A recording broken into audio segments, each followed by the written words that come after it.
Bonjour à tous, ce tuto se propose de vous fournir des explications sur la société SA Eker qui possède la filiale Platts à 70% et donc qui la domine entièrement. C'est un contrôle exclusif et donc la méthode de consolidation mise en application, c'est l'intégration globale.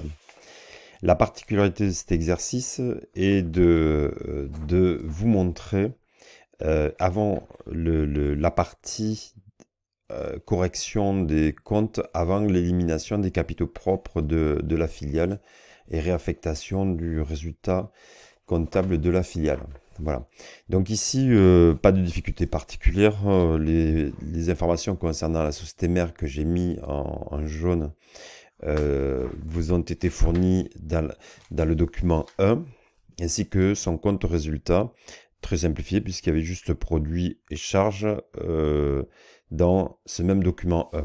Les informations de la filiale, on les retrouvait dans le document 2, donc c'est la société Platts, et voilà, je les ai remises, je les ai notées dans des cellules de couleur bleue, et vous allez comprendre la raison de ces différentes couleurs plus tard. Alors, nous sommes en dessous, j'ai fait un tableau de consolidation du compte résultat et un tableau d'analyse d'affectation des capitaux propres de la filiale comme vous le connaissez. Alors, il s'avère que la technique que j'emploie sous forme de tableau peut être remplacée par une autre technique que vous pouvez retrouver dans la page 149 de votre livre. Où on vous propose non pas d'utiliser un tableau, mais d'utiliser un journal de consolidation. Et donc on se retrouve à exercer les mêmes choses. Par exemple, ça va être suppression des titres de participation de la filiale que possède la société mère. On va le retrouver, mais sous la forme d'écriture comptable, dans un journal consolidé. Alors moi j'ai préféré vous montrer la technique sous la forme de tableau que l'on conserve exercice après exercice. La particularité de ce dernier exercice est qu'ici on va retravailler les chiffres du compte résultat pour établir un compte de résultat de consolidé, c'est-à-dire avec les valeurs de la mère et de la filiale additionnées. Et on retrouvera aussi de la même manière que dans le bilan, l'affectation en part hors groupe, que l'on appelle aussi intérêt minoritaire. Alors, donc on a accumulé les comptes, la société Eker et Plast, actifs passifs, les produits et les charges. Cependant, avant de passer à l'affectation des capitaux propres de la filiale, on se doit de lire les informations en bas de bilan. Ainsi, dans le document 1, au 31 décembre, en bas dans la partie basse du document 1, on voit que la SA Eker détient une créance de la SARL Plast pour 20, alors on va dire 20K euros. Voilà, donc dans les comptes, il y a eu des opérations, ce qu'on appelle opérations réciproques. Donc dans la SA Eker, qui est la mère, j'ai une créance de 20, et donc dans la SA Plast, j'ai une dette pour 20. Or, on voit bien que c'est la même information.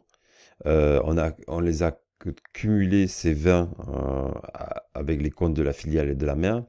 Or, il y a quelque chose qui ne fonctionne pas, puisque dans l'actif circulant de la mère, qui est de 100, donc les créances, eh bien, il y en a 20 qui correspondent à une créance sur la filiale, et inversement, dans les dettes, il y a 20 qui correspondent aux filiales. Donc, qu'est-ce qu'on va faire?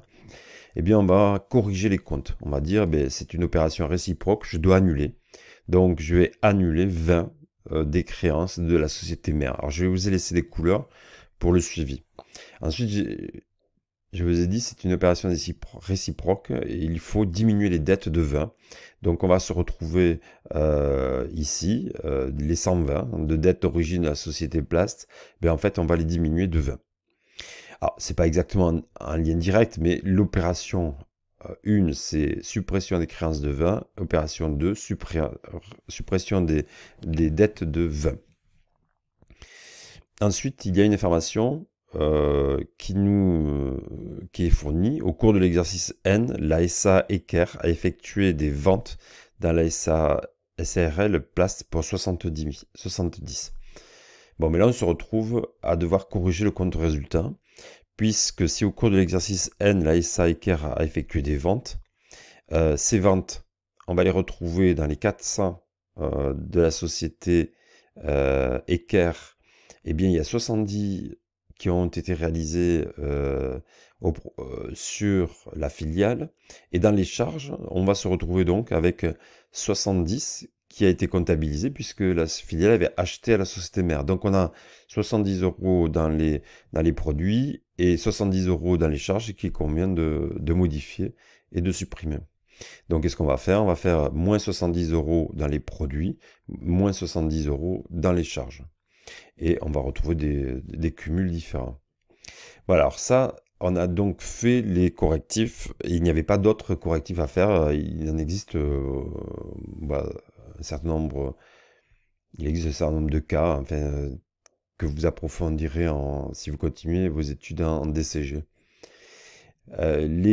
Ces correctifs vont quand même impacter sur l'élimination des capitaux propres de la filiale. Bon, ceci dit, dans un premier temps, on va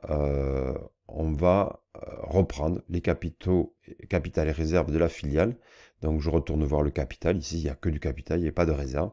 Donc on se retrouve avec capital 150 qu'on affecte à 70%. Donc ça fait 105. Et pour part hors groupe, ou appelé aussi intérêt minoritaire, eh bien, on va avoir 45.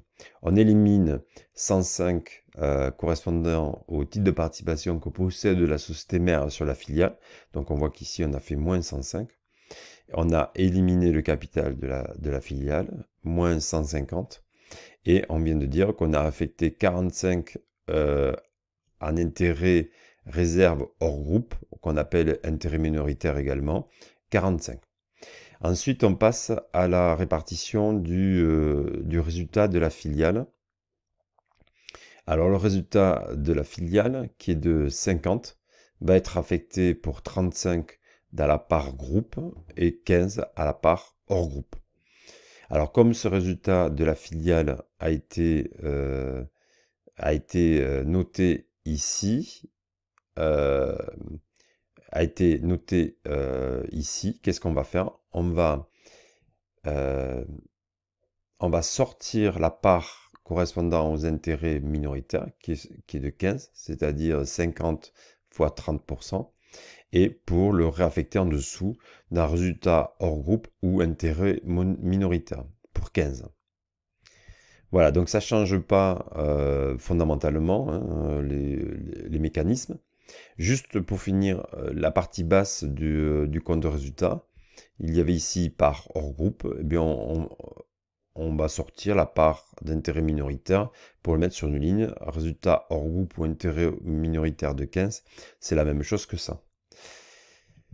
Voilà, une fois qu'on a éliminé les capitaux propres, malgré les ajustements des comptes, eh bien on va avoir tout l'ensemble des valeurs corrigées avec élimination des capitaux propres de la filiale, et donc on peut établir le bilan consolidé de l'entreprise de manière classique.